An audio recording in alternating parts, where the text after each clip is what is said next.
Hi, Ian Roberts, and welcome to Mastering Composition and the Laboratory of Our Painting Process. Last week we had the sign up for my Mastering Composition course, and I had hoped, figured the cart would be open for 10 days. The course filled in a few hours. It was pretty crazy.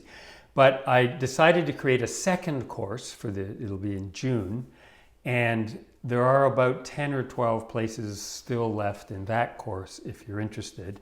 I'd be delighted if you join me, and for all of those that did sign up, I really appreciate it a lot. Thank you. I was also thinking at times like this, meaning us all sort of in quarantine, maybe having time to think about greatness. And I wanted to think about or talk about a painting I think is the greatest painting ever made, that sort of eternally transcends material, time, and space. And I've been in most of the major museums of the West, and I think it's the best painting made. Now, I filmed this 3 weeks ago. I had wanted to have a video ready so that when I launched the course, I didn't have to think about a video for the next week. And as it happened, 2 weeks ago, Peter Schjeldahl, the art critic for The New Yorker, wrote this article on the very painting I wanted to talk about, and also called it the greatest painting ever made, which is interesting that an art critic and an artist were on the same page. As it happened, he had, at least he said last fall, he had cancer. And he went to Europe in December. I'm not exactly sure, but in the process of that trip, he spent 2 whole days with this painting, knowing that his time was running out. So it gives you some sense of the power this painting holds. Now, thankfully, in this article here, he's saying he's quarantined in upstate New York, maybe not happy about it, but apparently not dying now anyway. So that part of it is great.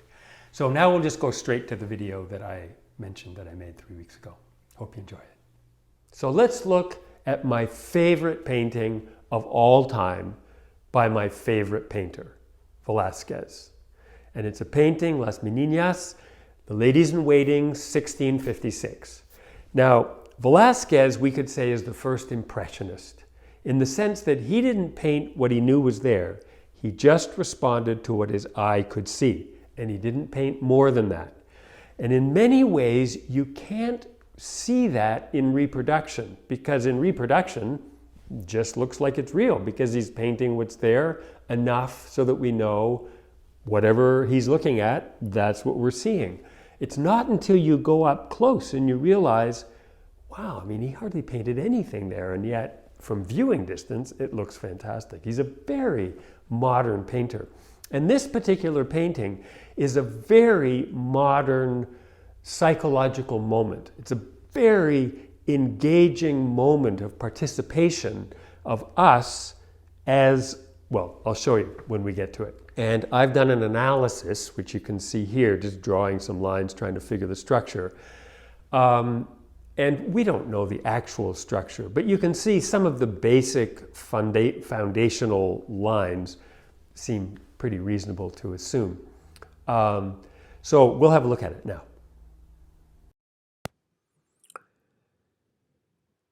So here's the painting. Now the first thing is it's big. There's a picture of some people of it in the Prado. And second, in terms of structure, I showed you that diagram of all the lines I was trying to use to figure this out, but some of the simpler ones, we have at the halfway point, right through the tops of the heads and across these lines here, we have that holding that together. At the third, we have going right through the princess's face here, those 2 sets of eyes. The midpoint runs right down through her, and so we have an obvious triangle here. And if we take the line that's running here and run a diagonal down to here, it goes down the back here, and we can see it working there. And the same line over here, we run it to this corner, we get the back of this girl. I didn't draw it very clearly, but it's the back of that girl. We've also got the structure from the top of the princess's head through the top of Velazquez's head, and then the same way through the lady-in-waiting's head that runs along the back of the ceiling at the back of the room. And there is, of course, a circle of energy of all these psychological sort of interactions going on in a circle like that as they're all engaged in their own dynamic in that complex arrangement of people. Most paintings are just a view into the world, but this is a view into a very specific moment of human interaction where the viewer is actually the king and queen who we're seeing in the mirror. The king and queen have just arrived in the room. And so there's this kind of backwards look. He's just sort of leaning back of Velazquez himself, like, whoa, who's that? The daughter, they've obviously been trying to get her interested, looks. These people are all looking. This courtier who was just leaving turns around. Ooh, they're here. So you get this very interesting interplay, this very engaging interplay between us as king and queen viewing this scene that has just taken this arrangement of human beings looking at us because of their arrival. See, what's so astonishing about this painting is it's like he breaks down the fourth wall. In drama, the fourth wall, you've got two actors on stage, totally in character. And then one of them breaks character, turns to the audience, and starts talking to the audience. That's breaking the fourth wall, right? Velazquez is somehow doing that with a painting. He's taking us, he's like removing that wall and embedding us in a moment in time where we're actually the reason the painting exists, because we've just arrived. And everybody has reconfigured because of our arrival. But at the same time, we're also the viewers of that moment as spectators.